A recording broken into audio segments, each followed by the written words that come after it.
Your wife breaks your heart. If you're not going to work, you can't sleep anymore. You're upset. She's running around with a new dude. You see her Instagram story. She's got some new guy. You're furious and you're angry and you're jealous and you're bitter. You have all of this inside of you, but you're not going to go to the gym and work hard and become so fantastically in shape and so rich and so powerful that no girl ever leaves you again. You're not going to do that. No. What are you going to do with it? Text her?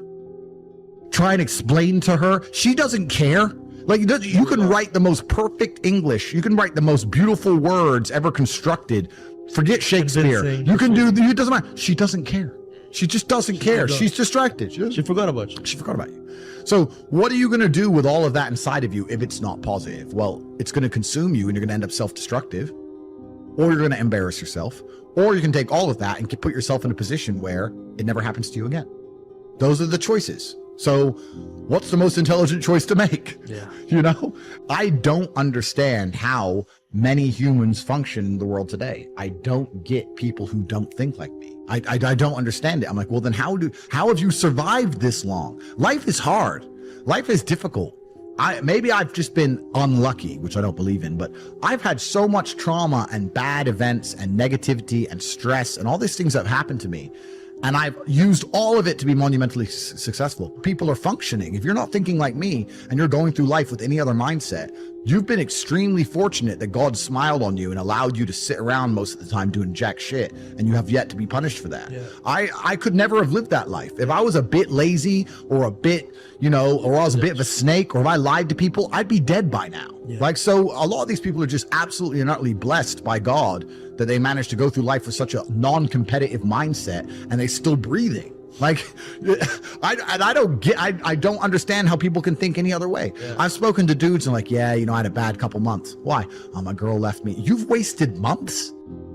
You've wasted months. Oh, like you had the, think of how much God loves you to have given you the grace and given you the opportunity to waste months of human time over some chick. Like, talk about blessed head to toe. If I waste months, empires are going to collapse. I'm going to end up in a cell or dead if I waste months. I have things to do every single day. I can't waste a second. Like, these people are just absolutely infinitely blessed. And their mindset is a product of that because they're spoiled children. Absolutely spoiled children. Because there's a whole bunch of people out here daily who fail. There are men out here who fail daily and they have yet to feel the true consequence for it. They fail to go to the gym when they know they should have gone to the gym. They fail because they forgot their keys and it took them 10 minutes to find them. They fail because they replied to a question they got sent on WhatsApp the wrong way. They fail because they didn't smile when they were supposed to. They didn't say please and thank you to that person who helped them. They fail because they didn't say hi to that girl who's looking at them out the corner of their eye. They just fail perpetually. They go through life missing every opportunity and just failing. And somehow we've built a society which is so soft and God is so giving and so graceful that they still have a place to eat and somewhere to sleep, and they're still surviving. That shows how nice God is. Yeah. Because before this society, truthfully, if you were that level of failure, you would be dead. Survival of the fittest. It's survival of the fittest. And none of these men out here are fit. No. Their mindset isn't fit. Their reality isn't fit. They're failures. They're failures. Yeah. And they're just failing every single day. And they go, oh, but you know what? Tomorrow I'll go to the gym. Yeah. You've been failing your whole life. That's all you've done is fail. And then you sit and wonder why people like me absolutely and utterly outcompete you. It is so easy to become a top tier male in the world today because the competition is so ridiculously low. There are 2% killers like me and everybody else amateur, head to toe amateur. They can't even pay attention to anything. They can't try anything. They're amateurs. And it's really mind blowing to me because I've tried with all of my computational power to imagine having a mindset different to mine. And I just can't see a reality worth having. I can't see a reality worth living. I can't see how you're going to build a life worth experiencing if you have any other mindset. I've never seen somebody massively succeed and they didn't believe in themselves, ever. I've never seen somebody who just allows life to happen to them and become blown off course by some sadness, end up doing massively monumental and important things. I've never seen it. It's never happened. It does, and it's never going to happen. Because it's competitor. It's like crypto. It's player versus player. Right. I can sit here right now at power. I can sit here right now and recall events that will prevent me from sleeping for 2 to 3 days. That gives me a superpower that other men do not have. They want to go to sleep. They're tired. I can stop being tired for days at a time. I can just have a thought. I can remember. I can sit, close my eyes, and use the power of my brain to vividly remember events, and I will not sleep for days. And when people come to me and say, oh, this happened, I'm really sad, or my heart broke, or this bad thing happened to me, I say, good. Thank the Lord that he's given you this endless source of motivation. You're wasting it. That's your problem. But it's been given to you. Nitrous oxide has been given to you. You just have to use it in the correct way. So I'm the luckiest man in the world because all the bad things that happened to me have given me all the building blocks to become the most fantastic man on the face of the planet. Grief, no one escapes it. Not the rich, not the poor, not the famous, not the infamous. Grief is a natural response to loss. Often the pain of loss can feel overwhelming. You may have all kinds of unexpected emotions. You can be angry, you can have disbelief, you can have guilt.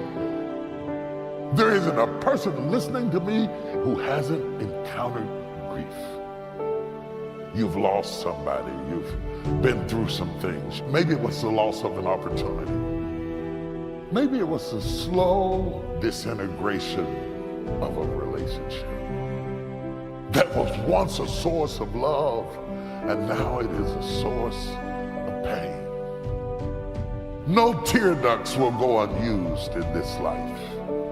The moment the doctor slapped your bottom, you came out of your mama crying. There is no way around it. There is no injection for grief. No medication for grief. It doesn't matter how intellectual you might be, how wealthy, or even how spiritual you may be. Grief without discrimination comes to everybody. Don't let these people deceive you that they are so spiritual they don't know what it is to have grief. They are liars. Every last one of them are absolute liars. While grief is common to all of us, prolonged grief can be physically and emotionally debilitating. Can affect your health. Can affect your mind. It can affect the next relationship you have because you really haven't gotten over your past relationship. How long? How long will you mourn? You should have overcome your grief by now. How long will you weep? How long will you be bitter? How long will you be angry? How long will you sob and mourn and walk around enraged? What good is it getting a divorce if you're still gonna be mad? If you're still gonna be writing notes and wondering, did you see him and who was he with? You are not divorced. I don't care what the paper says. You are still married. How long? God says, how long will you mourn over a door I have closed? How long will you mourn over a marriage that's over, a job that's gone, a girlfriend that left, a boyfriend that left? How long? How long will you be angry and frustrated and build your whole life around something that is dead? If you're going to fulfill your destiny, you have to get good at letting things go. Jesus said, offenses will come. Disappointments will come. Betrayals, things that are not fair will come. How you handle the hurts will determine whether you move forward or whether you get stuck, bitter over what didn't work out. How many people are living wounded over how they were raised, a friend that walked away?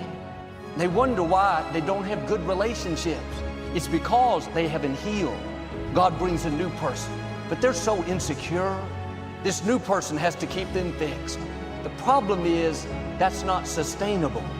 Until you let go of what didn't work out, that wound is going to hinder you wherever you go. You would be shocked at the people who get up every morning with a heart full of grief. And it comes out in their speech, and it comes out in that snappy way they confront you, and you think they're mean. They're not really mean. They're still grieving. How long? How long does it take to get over a person? How long will you put your future on hold, mulling over your past? How long? I came to get somebody unstuck. I came to get somebody free. You cannot spend the rest of your life grieving over who didn't love you, who wasn't there for you. You're stuck. God did not create you to be stuck with a heart full of grief. It's why you can't fall in love. It's not that there's nobody to love. It's that you haven't gotten over who you used to love. How long will you be angry? How long will you keep checking their Facebook page? How long will you keep investigating somebody who's not even thinking about you anymore? How long will you mourn around the tomb of what didn't work out? There are some times in your life that you gotta get up, wash your face, go on with your life.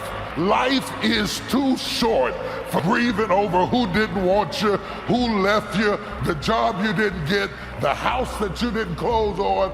How long? I don't know who I'm preaching to. You are not yourself. You were not created for this. You were not created to be stuck like this. God wants your nerves and cells and bone and muscles to move. Somebody shout, move.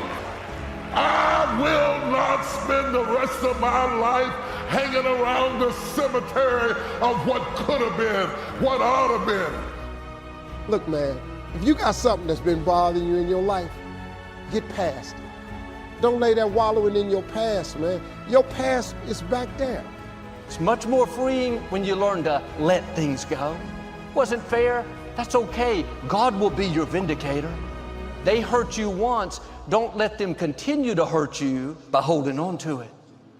Living in mourning is going to keep the new doors from opening. I want you to think about somebody that caused you some pain. Let me tell you something about the mind. Tell you something super stupid that I used to do. Do you know for years I hated my mother and my father, whoever they were, because they gave me away? And guess what? I didn't have any faces for the hatred because I never saw either one of them. And then once I forgave them and said, had they not given me away, I would have never been blessed to have the mother that I have, who to me is the greatest mother in the world. You can't change the past, but you can reinterpret how you see it. Give an interpretation that empowers you. I let that luggage go. Think about somebody that you've hurt, somebody that you've disappointed, or someone that has hurt you. Look at them in your mind's eye and say, I forgive you. Boy, that's a heavy load to let off.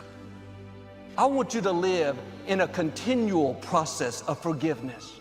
Every day, we should be ready to forgive. I've learned life is full of wounded people. At times, they'll be disrespectful.